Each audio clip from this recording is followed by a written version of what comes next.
Hey guys, what's up? Welcome to another episode of That Creative Life. I am here today with Colin, who is an epic human. We're going to get into it. I'm so excited to chat with you today. Your new book is out, The Impossible First. And what exactly was that impossible first? Because I asked you when you got in here, how does it feel to be amongst mere mortals? Because you were very impressive. That's very kind. It's great to be here with you. Thanks for having me. My book came out yesterday.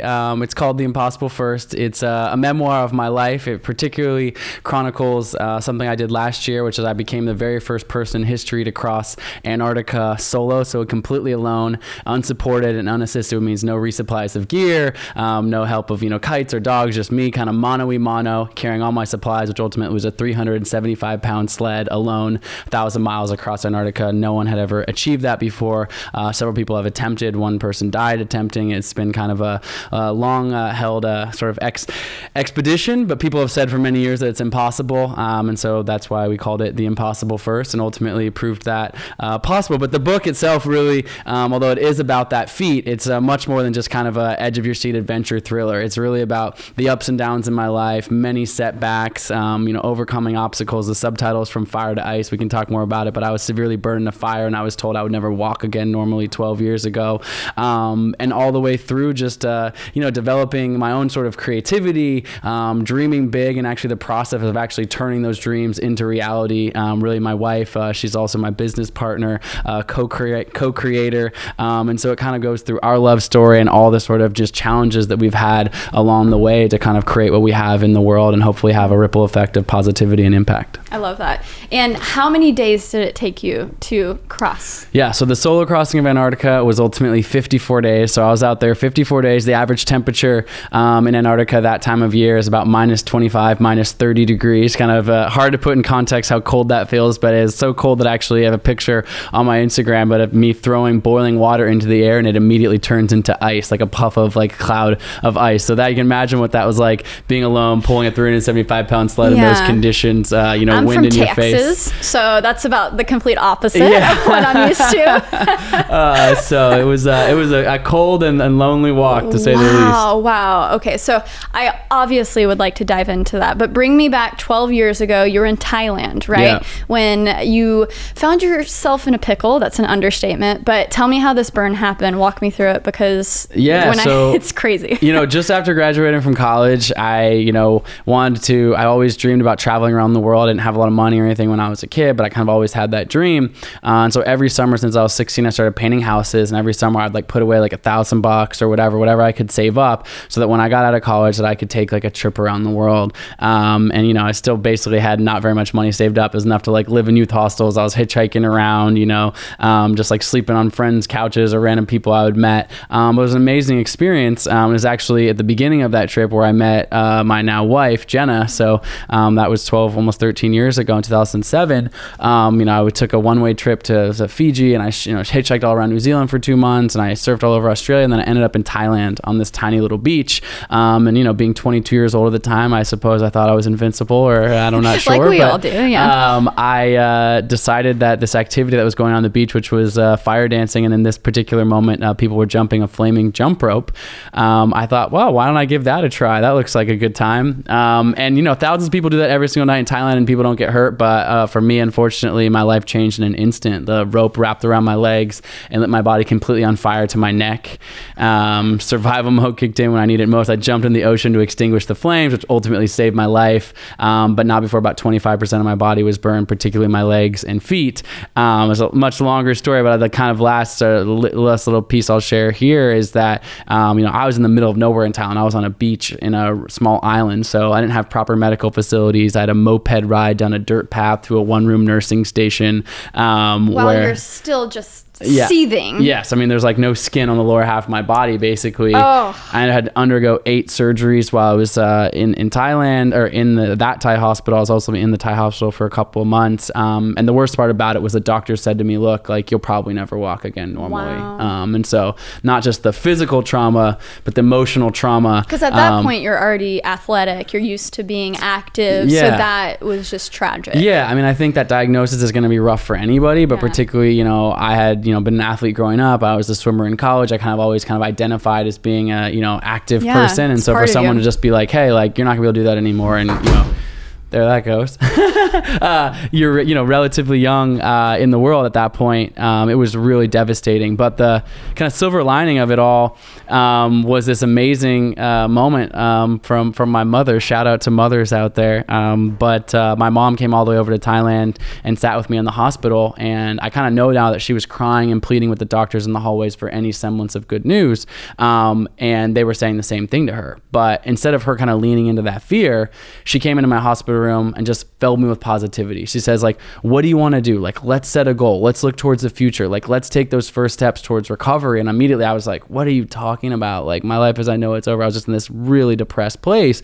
She was like, close your eyes, visualize what you're doing in the future. Like, what are you doing in some, beautiful, kind of idealistic future of your own self? And being an athlete, I'm not sure exactly where I got this image, but I picture myself crossing the finish line of a triathlon, which is not something I'd ever done before in my life.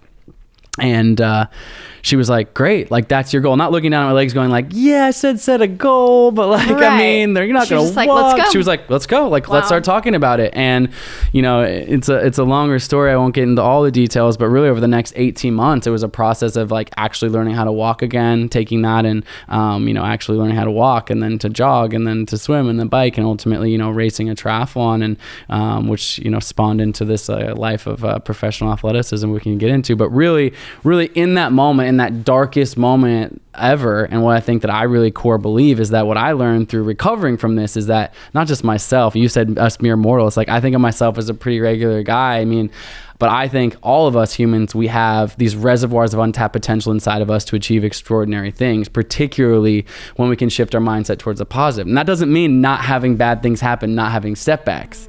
That just means when we face those setbacks, like actually taking the lessons forwards, you have a choice. Like, you get to react to it in that moment. And in this case, my mother guided me towards realizing, like, Colin, like, you can listen to the doctor's diagnosis here. And if you do that, you probably will never walk in normal. You can kind of accept that. Or you can work towards a more positive future and like just acknowledge, like, yeah, it might not have been the smartest thing in the world to jump a flaming jump rope, but like, here we are, and let's move forwards towards it. And so even in my darkest moment, she really taught me about one of my life's greatest lessons. Moms are great. Yeah. Holy smokes. Absolutely. So what was that first step for you then? I mean, you get out of the hospital, the doctor tells you that. Where do you even start? I mean, the first step was actually a pretty dramatic moment, all told, really ultimately a beautiful moment. But I had flown back to the United States, Portland, Oregon, where I'm from. And I had been carried on and off the plane. I was in a wheelchair. I still hadn't taken a single step since I'd been a couple months in a Thai hospital. And I wake up that first morning in my mother's kitchen, and she says to me, she goes, okay, Colin, I know you've got this big triathlon goal. We've been talking a lot about it, but it's time to actually take action towards your goal now. And then I was like, okay. And I'm sitting in a wheelchair, and she grabs a wooden chair from our kitchen table and places it one step in front of my wheelchair. And she goes, you need to figure out today, your only goal today is to figure out how to get out of your wheelchair and take that very first step into the chair in front of you. Wow. And it took me like 3 hours, like staring there going like, I can't walk. I'm in so much pain. I'm this. I still have bandages all up my legs and whatever. But sure enough, I figure out the kind of the courage and strength to get out of my wheelchair and take that first step into the chair in front of me. And that, maybe it sounds trite, but that's my first step on a very long road to recovery. Yeah. Wow. When you said you were 22 years old, right? Yeah. At that time, beyond just recovering, I feel like there's so many more pressures that you have at that age in your life, right? Yeah. It's like, oh, well, what am I going to do for a job? And there's so many things to think about. And how did that affect, you had your triathlon goal, but the entire rest of your life? Yeah. I mean, what did that look like? So it's an interesting journey for me. And I think I love, your audience. I know it's creators, it's entrepreneurs, people thinking about how to like kind of live life a little bit differently, not like the typical 9 to 5. So when I graduated from college, a lot of my friends, this is 2006, so maybe that makes me old for this podcast. No, not at all. But that was right before the credit crisis. So I studied economics. A lot of my friends from school were going and like working on Wall Street and like being in finance. And I grew up with like very little money when I was a kid. But I still was like looking at that path, and I was like, I don't know if that's for me. Hence why I was like, I'm going to paint houses and travel around the world. Yeah. But when I got back and recovering from this injury, I was living in my parents' basement. I was finally like you said, the pressures of like, okay, like I got to like do something with like my life, And, I'm sure you're looking around around at your friends. Yeah. And I was like, okay, I got to get out of my parents' basement. I ultimately took a job trading commodities, so in finance in Chicago. And I was doing that job throughout the course of that year. And I, didn't really love it. And it was a really, 2008 was a crazy time in the financial markets anyways. But yeah, one of the craziest. So it was an interesting time to be starting work in that space. But that's when I was training for this triathlon. And I didn't mention it before, but I signed up for the Chicago Triathlon because that's where I was living. And I raced my first race about, maybe 10 months into having this job. And I surprised the heck out of myself when I didn't just finish the Chicago Triathlon, but I actually won the entire Chicago Triathlon, placing first out of more than 4,000 people. Is this 10,000 months after? Sorry, 10,000. Is this 10 months after so the accident? So 18 months after the burn accident, okay. But then 10 months since I moved to Chicago. So I was in my parents' house for a while, and then I finally moved out. Okay. But that was, that was a crazy moment, but it actually opened up this entire different gateway for me. So I'm in this moment, I'm like, whoa, like that's a crazy thing that just happened. And I happened to be at a barbecue with this guy that night who was a father of a friend of mine who just invited me over for a barbecue coincidentally in summertime. And he's like, so what'd you do today? And I was like, well, I did my first triathlon and I actually won. He was like, what? That's a crazy story. His name's Brian Gelber. And he's like kind of a big finance guy in Chicago, really successful guy. And he said to me, like, that's a crazy story. He's like, what are you going to do about that? And I was like, I mean, I'm going to go to work on Monday. And like, I felt like that's what I needed to do. And he was like, well, what if I sponsor you? Would you like want to take this on full time? Wow. And I was like, he's like, what would you do then? He was kind of, I feel like I realized now he was kind of testing me to see like how like serious I was about like what I want to do. And I was like, if that were an option, I would walk into my job on Monday and quit immediately. And he's like, look, I'm not saying I'm going to like give you tons of money. Like I'll give you enough to like have like a plane ticket and be able to like train or something like that.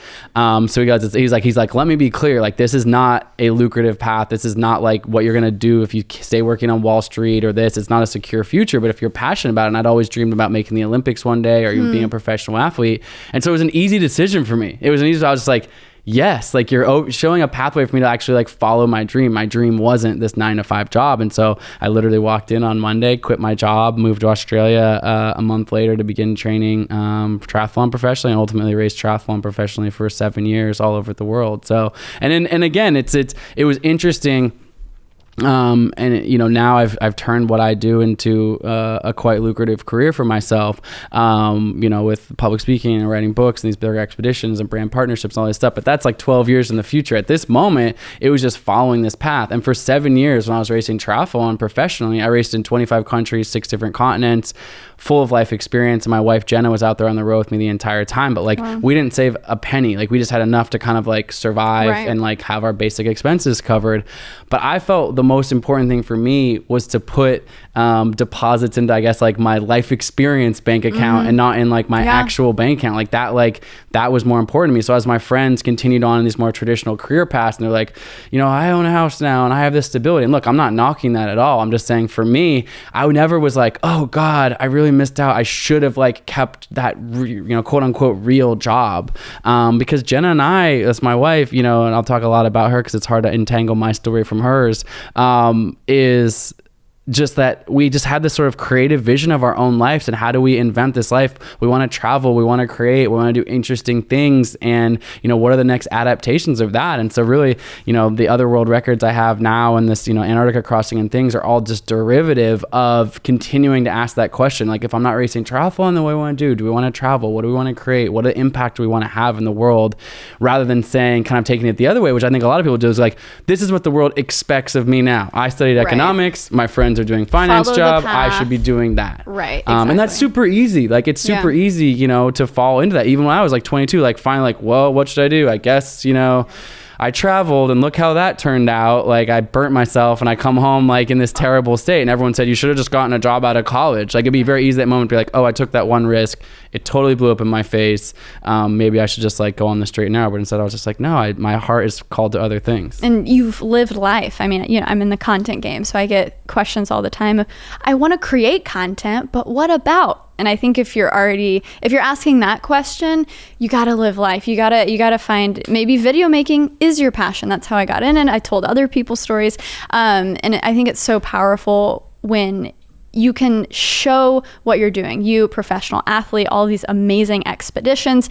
It's almost like find a passion that you're stoked about, and then you can worry about the content. 100%. Worry about living life. Worry about doing you. And then you're such a good example of what I think a lot of athletes in the traditional sense of football and basketball, they're trying to build their brand, right? Because they recognize that their career might only be 5-10 years. And then what do you do after? 100%. And I feel like that's a fear of a lot of athletes. And Totally. I think your story is so cool to prove, oh my gosh, you're through your book, through Instagram, through all these different outlets, and you're inspiring other people. Totally. And I think that's, a beautiful thing about it. Like when we started this journey, when it was that triathlon journey, and then that turned into, my first world record journey and the different expeditions and things we've done, we didn't necessarily think, oh, like there's an obvious well-trodden path to make this like a career for ourselves. But to your point was like, but I want to do these things. I remember before my first big world record project in 2016, it was to do something called the Explorers Grand Slam. So to climb the tallest mountain in each of the 7 continents, go to the North and South Pole. We had $0. We needed $500,000 to raise. In this book, I talk a lot about that phase in Jen and I's life. We call it, I love that you have this whiteboard table, because there's actually one of the themes in my book. We call it From Whiteboard into Reality. It's like Jen and I in a 1-bedroom apartment, and on there it says, we want to start a nonprofit and impact millions of kids. And we want to set this world record and use those two things intertwined with each other. And that was the idea. What's the first step? And it's like, what's the first step? It was like, Google, how do you get a sponsor? Google, what's the difference between marketing and PR? What a beautiful world that we live in, where all the answers are on google.com. Totally. And it's such a beautiful time where you can make art your job. It's no longer this taboo thing. And it's so cool that it's possible. It's a Google away. Totally. And what I love about, and there's a big kind of reframing for me, which is what I realized is to have the impact that I wanted to have, we do live in a time when we can share stories, and not just, obviously I look up to the explorers of yesteryear, the Ernest Shackletons, and, historic explorers and people like that. But like they would go in these explorations, be gone for 2 years, come back with a couple grainy photographs and maybe tell somebody a story about it. We live in a time when we can actually share these stories while they're happening and while they're unfolding. And so through all of my expeditions, we've been able to connect via social media, through Instagram. I was just a few weeks ago, I finished this thing where I was rowing a boat across one of the most treacherous oceans in the world. And we invest in all this satellite technology. So I rowed a boat from the southern tip of South America all the way to Antarctica, across Drake Passage. Holy smokes. And we can talk about the details of that, but from the creator point of view of that, we did we did a partnership with Discovery, and they were filming this feature-length documentary around us, which was super cool. But I was that's out soon, right? Yeah, that comes out soon in a couple months. What's the title of it? It's called The Impossible Row. Okay. And they also did this mid-form content. So they were actually using satellite technology and creating 5 and 10 minute short form episodes, which are already out on Discovery Go right now. But then on top of all of that, I was like, but I want to go even a layer deeper, which is I just brought my iPhone with me inside this rowboat. So there's 50-foot swells, there's icebergs, there's penguins jumping, there's this. You're like... And we're telling the story. Like it's gritty. Like it's not so much like, oh, maybe it looks pretty for Instagram. It's like, I've been shitting in a bucket, like literally. We don't have a toilet facility on the row. I've been, haven't showered for, a couple of weeks. I'm exhausted. I'm sleep deprived. I'm this, but we're showing that story and bringing people into it while it's happening. And it's kind of a full circle thought, but I started thinking to myself, I thought of myself as an athlete for so long. Why I'm so love being on this podcast, which is great, is that there was a shift for me a few years ago. I actually write about it in the book a little bit. Was a moment I was at Burning Man actually, and I'm looking at all this incredible art and these sculptures and this interactive sort of creative community. And I look over at Jenna, my wife, and I was like, we're artists, we're creatives. Yeah. And she kind of nods at me, and I'm like, no, but I've never thought of myself, because I've always thought of creativity and art, at least the way it was framed for me when I was a kid, is if you can draw well, if you can paint a picture. It's a very narrow point of view that we grew up on, yeah. And I was like, wait a second, we are taking a blank canvas of life. We are, setting this goal. We have to fit all these puzzle pieces together, and then ultimately we're sharing it with the world in this sort of tapestry of storytelling and art in the world that hopefully has an impact and they feel something from. I was like, that is no different. We're standing under this beautiful sculpture at the time. So that's no different than the person who built this huge sculpture, decided to bring it out on the playa at Burning Man and have people experience it, dance next to it, play next to it, laugh with it, be impacted by it, inspired by it. And that reframing for me to think of myself as an artist, more so than just an athlete, has been a really beautiful thing. thing. And that's been a fun way to start thinking about life for me. Well, yeah, let's jump back to the Antarctica crazy expedition. Because it was solo, and then you were still creating content. You said that a lot of people were like, oh, there's no way that he went solo. He had a crew, like he had to. What are these pictures? And so you look at these pictures and video on your Instagram, and they're like well framed and they look great. And you set that up. So yes. What was that? You have all this weight that you're pulling. So I'm sure you had to say, should I bring that camera? Is that camera too heavy? Did you have a tripod? Did you have a mini tripod? Did you just have your phone? How did you keep things charged? Yes. Because that was my really biggest good question. So yes, if you look at my Instagram during that time, there's some really hilarious comments like, he says he's solo, clearly has a professional photographer with him or whatever. And it's like, that is so funny. I actually, there's a couple of images in the book. There's photos in the book as well. And there's this one, it's a frame shot of me and I'm pulling my sled. It's really funny. I'll pull it up here. It's pretty funny for this exact reason because let's see. So I know the people just listening can't see it, but if you look at here, it's a frame shot and I go, look at the right side. Here's my footprints right here. You can't hide those because I'm literally, if you look at the camera right there, I'm literally take out my tiny little tripod. The only way to get a picture of myself pulling my sled, and it's like kind of this like meta thing. Like, how do you do that, right? And so I have to set up my shot, put the little tripod out. It's freezing cold, so the batteries, they freeze usually out there. It's minus 30 degrees. So I have to have the cameras tucked against my body heat, making them as warm as possible. I'm like, okay, they're gonna give like 2 minutes of battery life inside of them. Take it out, push play, and then go back, strap into my sled, and start like walking and hope the timer like hits like at the right moment. And it's minus 30. So the second I take my gloves off, I can get frostbite on my hands. But the thing is, for me, is that it wasn't like just doing it for the gram. It was that like I wanted to share this story with people as it was happening. And so my commitment to doing that. Now, that is the most lit doing it for the gram I have ever heard. And you know what, guys? If Colin could do that, you can take out your camera and start your project today. But there was a couple little tricks like that. It's not any sort of crazy trick that I was doing. But so if it was solar panel, it's how I charge stuff. It was 24 hours of daylight. So I had a solar panel that would charge the stuff while I was sleeping at night. But I had to like really conserve the batteries. Obviously, not like unlimited supplies. So there was never darkness?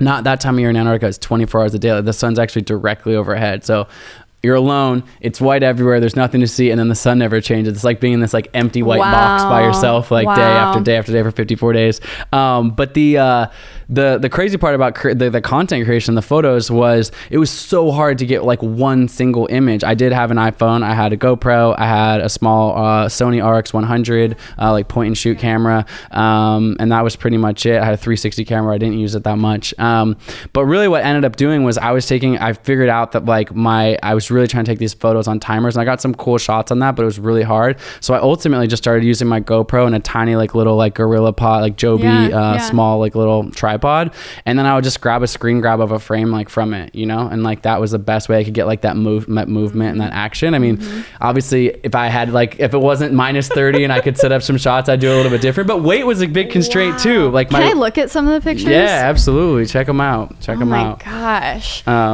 So, and then my sled was 375 pounds to start, mostly food and fuel so that I wouldn't run out, basically. And so every little thing that I brought, it was like, are you sure you want that little camera? Are you sure you want that extra battery? You had to think about it, right? Yeah, definitely a lot went into thinking about that. Gosh. But to be able to bring back, and even, that it's in my book sitting here, that if I hadn't taken the photos, I wouldn't be able to share it. And Antarctica is such an abstract place. Yeah. It's hard to describe it. And it just makes me smile that you're sitting there looking at the photos, because like to bring you into that experience, hopefully I do so well through the words and the storytelling of the book itself. But they say an image picture says 1,000 words, and I think I see you here on the sat phone. So how often did you update people? So I will say this, what's kind of cool, like I said, I really admire the heroes of yesteryear of exploration. No GPS, no sat phone, like out there. And I certainly don't try to use those things in a way that would be advantageous in terms of like kind of like cheating the rules of unsupported or anything like that. However, like I do really like to engage people that you're alive as well. No, which is so I lean into that, which is Jenna, who's my wife, she's I talk to her on the sat phone frequently. Definitely in my darkest moments. I talk a lot about this in the book, of her just kind of pulling me through these tough moments and those words of encouragement and things like that. What was the first moment that you were like, oh my gosh, what did I get myself into? Literally, like, this is pathetic. The chapter title of the book actually I don't think that word should ever come out of your mouth, by the way. It's called, I won't give the whole story away here because I do want you to buy the book and check it out. But the chapter title is actually called Frozen Tears, because I get dropped off, this tiny little plane drops me off in Antarctica, and it's like this little ski plane basically, and then it flies and takes off, and I'm out there and I'm staying there completely alone. So there's actually another guy attempting the crossing at the exact same time, so it turned into a race, and that's a whole other like crazy thing. If you don't have enough pressure on yourself already, and that wasn't intended at all. It was just that we both planned the project at the same time, and there's one guy with like the plane that can drop you off, so they're like, well, we're dropping you off on the same day, but they dropped us off a mile equidistant from each other, so I could like see him like off in like the side, but we weren't standing next to each other. Oh my gosh. But this guy is the most experienced polar explorer in the world. He's like done more miles than anyone else. Hasn't done this crossing because no one had, but he's like a legit like super badass guy, British military, spent all his time in Antarctica, and he's like, oh, that's cute that you're trying this, like you're gonna like fall apart immediately. And so we get dropped off. I try to pull my sled. It's 375 pounds. I thought I had trained to be able to pull it, and I just straight up can barely move it. Like, I'm like, I cannot move it. And so an hour goes by, 2 hours goes by. I've only made it like a mile or something like this, and I have that satellite phone in my pocket, and I realize, I start feeling this ice across my face. I had started crying because of the pain, and I was like feeling so low. But what happens when you cry and it's minus 25? The tears, they freeze to your face. Oh my gosh. So I like said in the world, like, I'm gonna do this thing that no one's ever done before. I'm at least gonna try. People have called, like, I thought maybe I'm gonna fail at this, but I'm gonna fail like 30, 40, 50 days into this, like hour one, like, I don't know if I can do it. So I call home to Jenna, and she says to me, how far are you away from the first waypoint? So I had these GPS marks. The first waypoint's only a couple of miles from where I was starting. And she's like, well, and also, where's Lou? That's the name of the other guy, Lou Rudd. And I was like, I see him disappearing on the horizon. He's like steadily like making progress. And I'm like, oh my God, like not only can I not move, but like I've already lost this race like 1 hour into it. He's like gone. And she was like, just make it to the first waypoint. Like, just forget about all the rest. And this is where I think people do, if I could take this back to more of like a lesson for anyone, is that you set a massive goal. And I think that's super important. Being burned in a hospital, saying, I'm going to race a triathlon one day, or, basically saying, I'm going to cross Antarctica. And then all of a sudden you get caught up in the sort of gravity of this huge thing. But before, racing the triathlon, my mom was like, here's a wooden chair, forget all of that. You need to take the first step today. And so Jenna reminded me of that. She's like, forget about the 1,000 miles you need to go. Like, there's a waypoint. It's a mile from here. Get there, set your tent up. And then like tomorrow we'll figure out what you need to do for the one day, breaking this massive goal down in kind of these bite-sized chunks. And so I was able to do that. And one of the biggest things that kind of came to me in that moment, and I'm a big believer in this, which is, I believe wholeheartedly, we are the stories that we tell ourselves, like that we have this internal dialogue, and it's so easy to be hard on yourself inside your own head. You're not creative. You're not smart. This isn't going to work. You're going to fail. Everyone already said this was a bad idea. This is all the things that could easily go on in my brain that were in my brain that day as I'm like in my tent and like I've already lost the race basically, or at least I thought I had. I ended up winning. Spoiler alert. Heyo.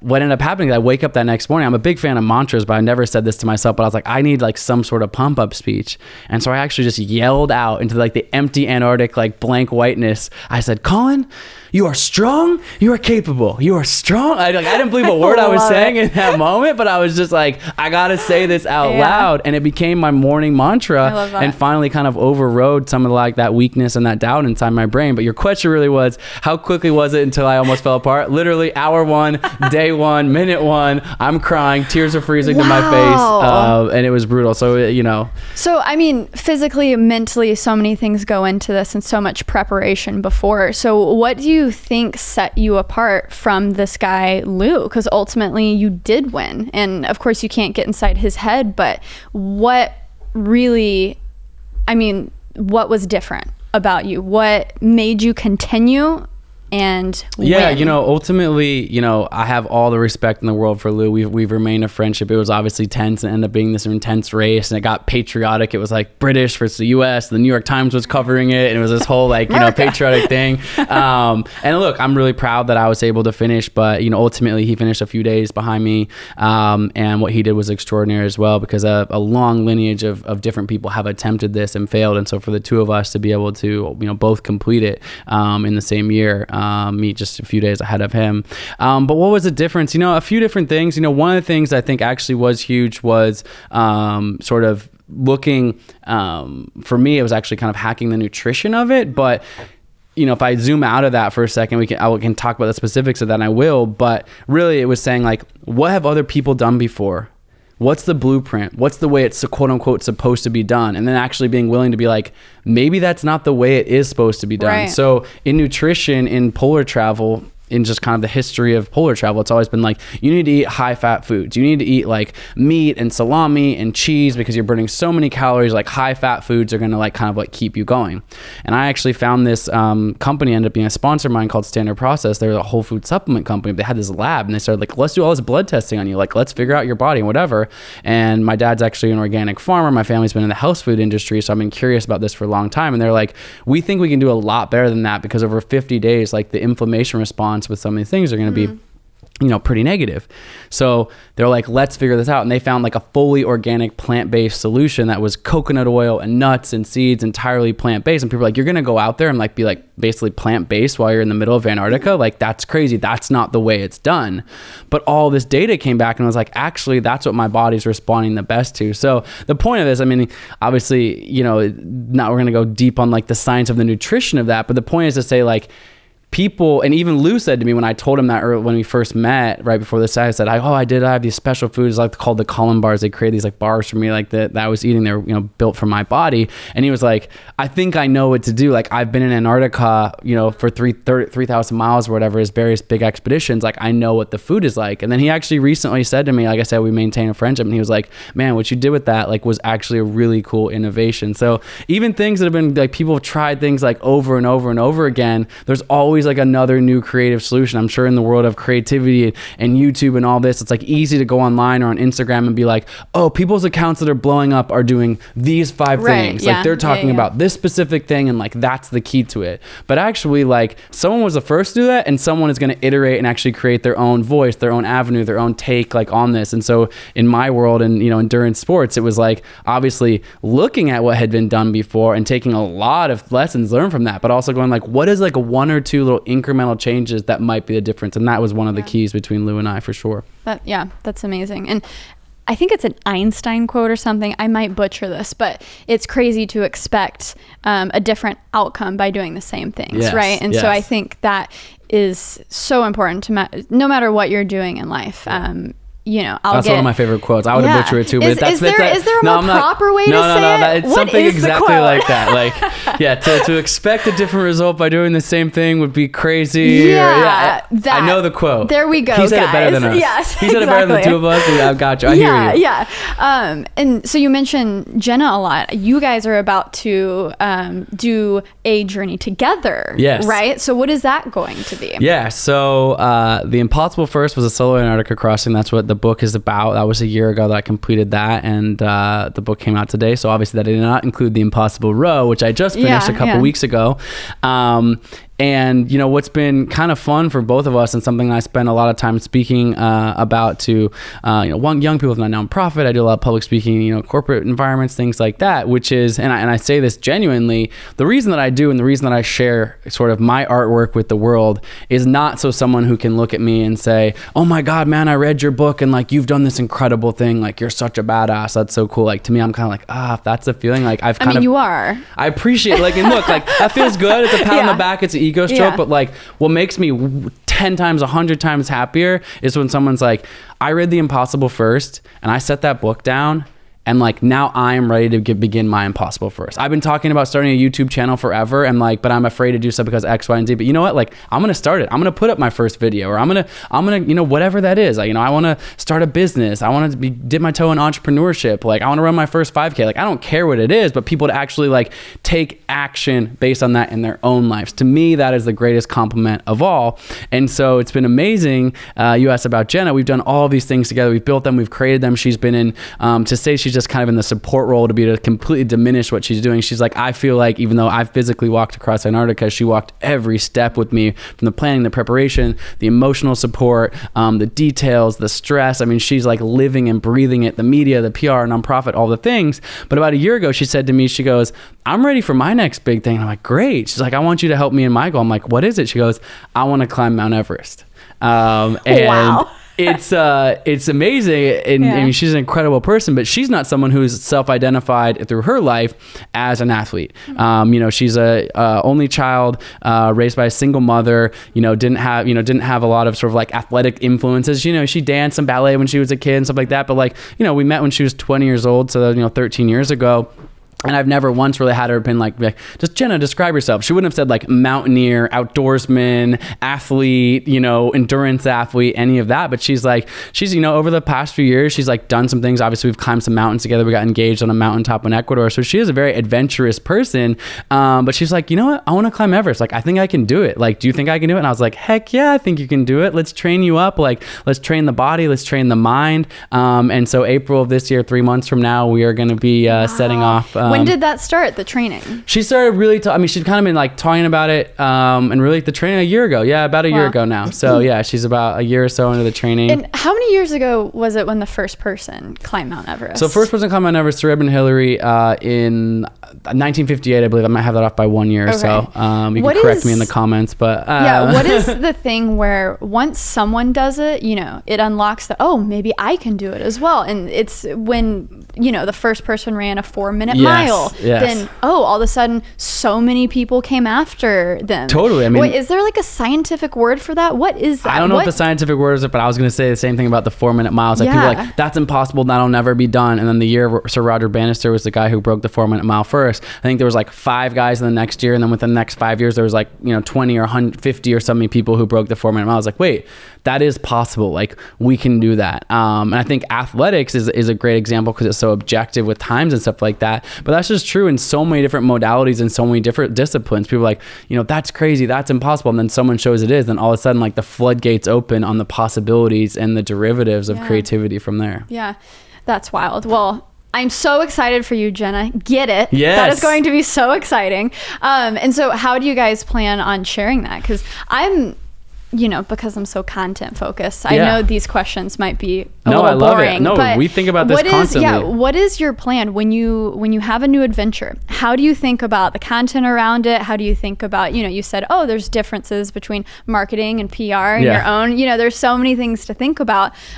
So what is that initial planning like? So there's a couple of things. It's funny, we were having a conversation about it today, but we think about this constantly because for us, it's like we want to share with our audience. And so obviously understanding who our audience is and maybe different new people we want to reach. One of the things with this that's really exciting, and I think it really ties in well with the book, The Impossible First, and that idea of like, what we want people to start sharing like, my impossible first is this, but we can also document this journey for Jenna. So yes, like it's really exciting. Like when we fly to Nepal and we're in the Himalayas and we're there and we're starting to climb the mountain, doing that Instagram, that live content, the short cut downs and things like that we can create with, sort of a higher production level around that kind of stuff. Like we're going to do that for sure.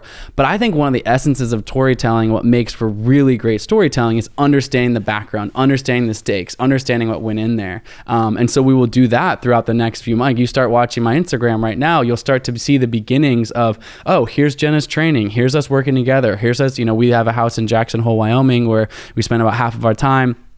We'll be there, and it's not every step. It's like, they're beginning to train forever. So by the time you're there, and I think that is a big piece of content, is sort of understanding the greater context and the entire story arc. Like, I don't know where this is going to go. Hopefully it ends with us standing on the top of Mount Everest, but actually showing the vulnerability of that, of like tough moments, hard things to get there, the ups and the downs. And I think that one of the reasons, thinking about writing a book this year, which was from a content standpoint, different than YouTube or Instagram, but a medium that I'm a, voracious reader. And so I had a lot of respect respect for, the process of writing a book. And one of the challenges was like, how do we tell this story? But I think storytelling can be so powerful. And one of the things that has always been clear to me, became really clear for me in this process, was I could have written this story, Colin O'Brady, now I have 10 world records. And when I was writing the book, I had, 4 world records, like Colin O'Brady, 4-time world record holder, first person to do this, like whatever. And I have enough stories to keep a reader engaged in terms of like epic, edge of your seat storytelling.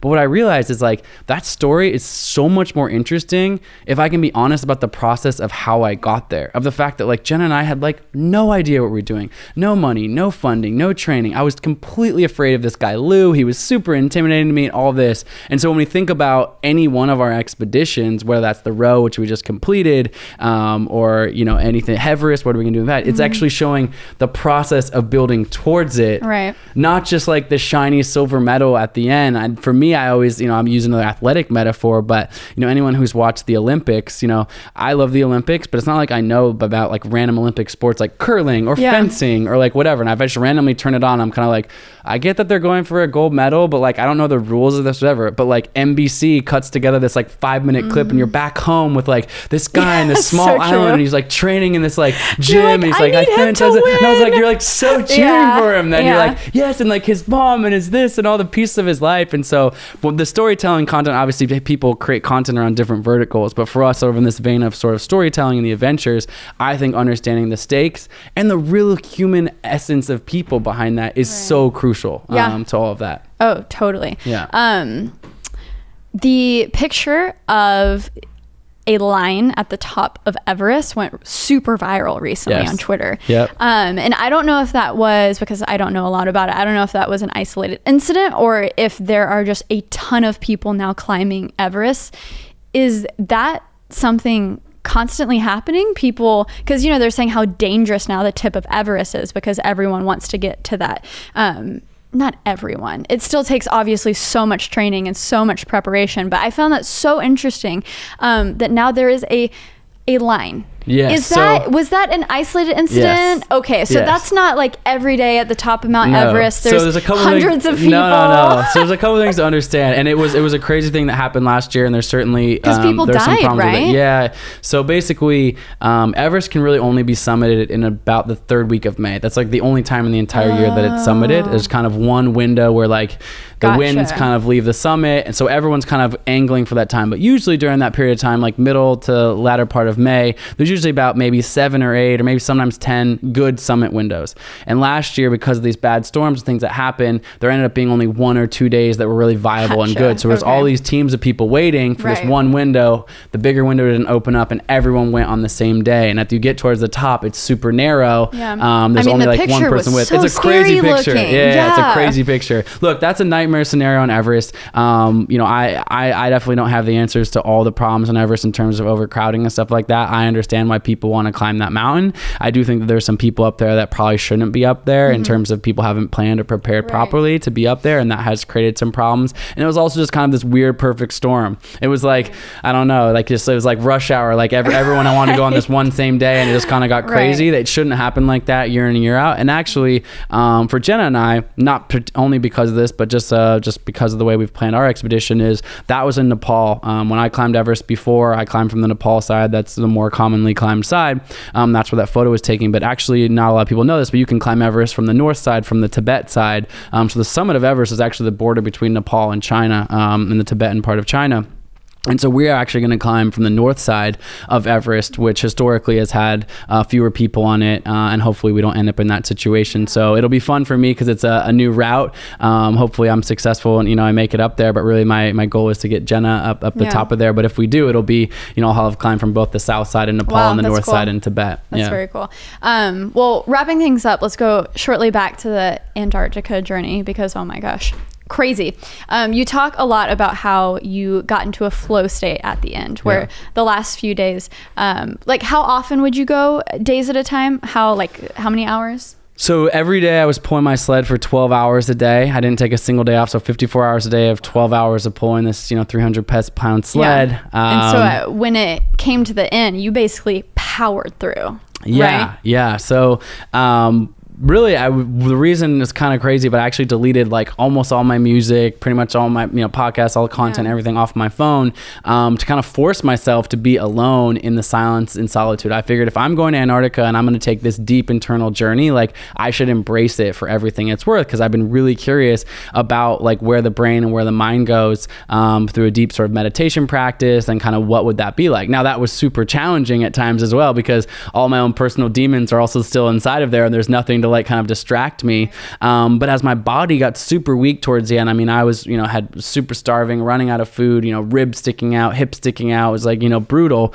All of a sudden my mind, I noticed it getting stronger and stronger and stronger. And ultimately, the last, day and a half, I was able to kind of tap into, other moments I tapped into this flow state, these kind of moments of like really heightened presence and connection, but ultimately tapped into it in a super deep way, more deep than I've ever been in my entire life. On the last day, I was able to push 32 hours without stopping, 77 miles all the way to the finish. And it was just crazy. It was this realization that our bodies are so much stronger than we give them credit for. When our mind initially tells us, oh, stop, slow down, there's so much more inside of there. And so when you can kind of reframe that and harness that power, I think that flow state definitely, you can, for me, that was in an athletic forum, but like I've talked to all sorts of people in different modalities and disciplines, people in music and art and music composition and, creativity, even like video editing, whatever that is, when you're just like locked into a project and all of a sudden it's like time almost like slips away. Not like you're,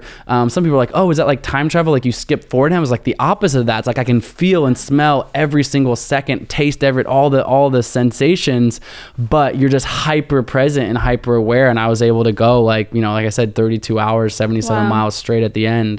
When just a day before that, I was like, I don't know if I can keep walking at all. So it was an incredible thing to experience, and certainly going deep into the silence and the stillness allowed my brain to do that. What do you think are some ways to, I know getting into flow state, that's such a generic question, but there's so many distractions in our world today. And, for me with video editing, I've totally experienced when I'm in it, but it takes me a couple hours to really set my phone on the other side of the room to, make sure I have do not disturb on. And it is very difficult, I think, in today's world to really zone in, hyper focus on one thing. Is there anything that you do, when you're living your everyday life to kind of enter those states? Yeah, 100%. Look, I am just like anyone else. I'm like some crazy like monk person who lives in like a little white box by himself or on a mountaintop and just like meditates all the time. But I'm going to speak to meditation because I think that to me that's been the key. Yeah. Look, I'm on my phone all the time. I'm on Instagram. I love, like I said, I'm rowing a boat across to Antarctica and I'm like sharing it on Instagram. So I'm not trying to say I don't have my phone, but I will say the way that I've been able to access this in my brain is actually by engaging stillness and silence. And so about 10 years ago now, a friend of mine, she was watching me race a triathlon and she wasn't really into sports, but she's like actually married to a friend of mine. She's going, I'm watching you race this triathlon. And it just seems like really, although it's a physical pursuit, there's just so much going on in your mind. She just asked me point blank. She's like, kind of like what you just asked me. She was like, so what are you doing with your mind to like train it to be like stronger and more present? And I was like embarrassed. I was like, I like visualize stuff kind of, you know what I mean? I was like, I didn't have a good answer to the question. And she was like, wait, you're not doing something every day to like trigger that space in your brain? And I was like, like I said, I was just like embarrassed. And I was like, well, do you have any recommendations?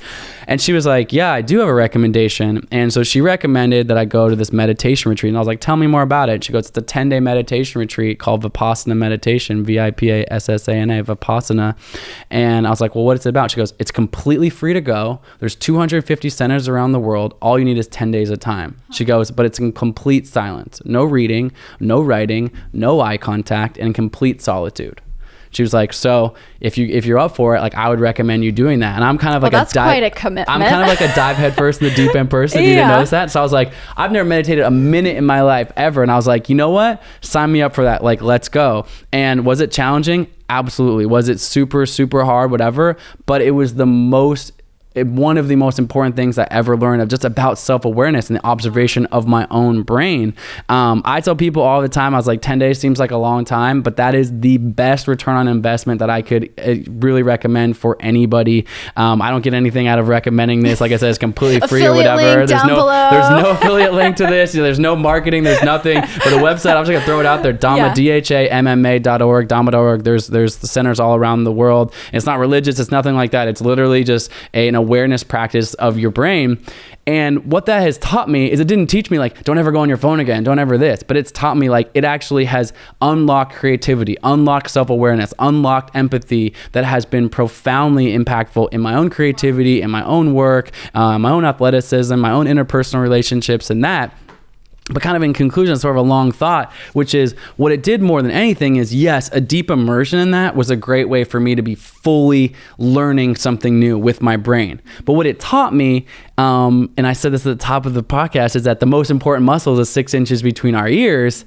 And the reason I say that is that like you want to become a better video editor, let's just say, or you want to become a better creative, or you want to become a better athlete. Like, well, you're probably going to edit a bunch of videos. You want to become like, you want to lift more weights. Like you go to the gym and you lift more weights. But then people are like, but how do I lock my mind? And I'm like, you need to take your mind to the mental gym or do the reps of that. And so Vipassana meditation, although it was 10 days fully deep immersion, what it ultimately said is like, now have a daily practice. And so for me, that's 20 minutes a day of meditation. It's not a crazy time commitment on a day-to-day level, but it's that consistency. And I imagine with you and unlocking that flow, it's yes, it's putting your phone on the other side. It's yes, this, but it's also like, you're there, you're video editing, you're present, you're actually working on your craft. And so in terms of that mindset, for me, what I've found to unlock that creativity and that flow state is actually taking that daily practice of consistency over time.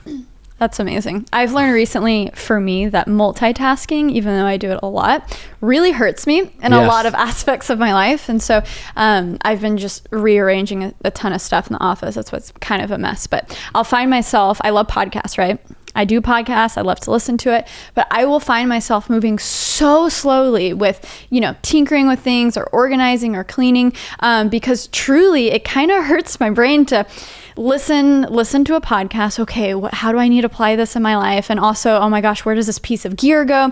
And it sounds so silly, but I started listening to music again. Mm-hmm. And it's literally been 2 years of audiobooks and podcasts because I want to maximize my time.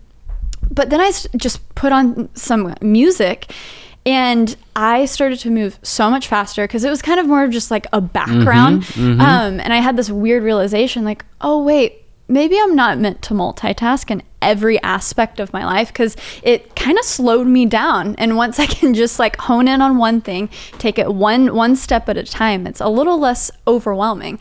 But continue listening to my podcast, guys. Yeah. And highly recommend Subscribe. that. Yeah. That's amazing. Okay, wrapping things up, what is one piece of advice you would give a creative out there who wants to start that impossible project and how to take that first step?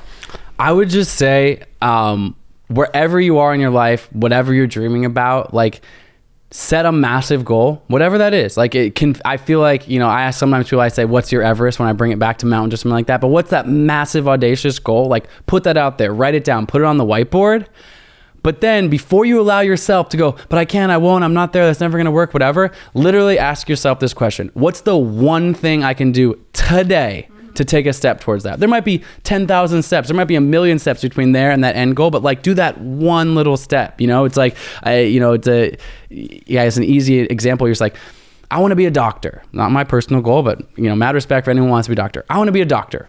Okay. I just graduated from college. Well, you need to go to the bookstore and buy the study guide for the MCAT because you have to take that exam to go to med school, right? It's like, what is that in your creative lane? What is that where you're just like, my goal, is to be this amazing producer, or my goal, I don't know, is to be the next PewDiePie with 100 million, YouTube follow, whatever it is. I don't care what it is, but it's like, okay, that's your massive goal. Awesome. Write that down there as your North Star and then almost forget about it. See, like, what can I do today? What can I do tomorrow? Do I need to, save up to buy that next camera? Do I need to buy that editing software? Do I need to watch that YouTube video that's going to teach me this? What are that one thing? And you start stacking, like literally if you did one thing per day in the direction of your goal, you'd be amazed 6 months from now, a year from now, how much you've learned, how much you've assimilated. And then the other piece of advice that I would say, I think we are the net product of the 10 people we spend the most time with.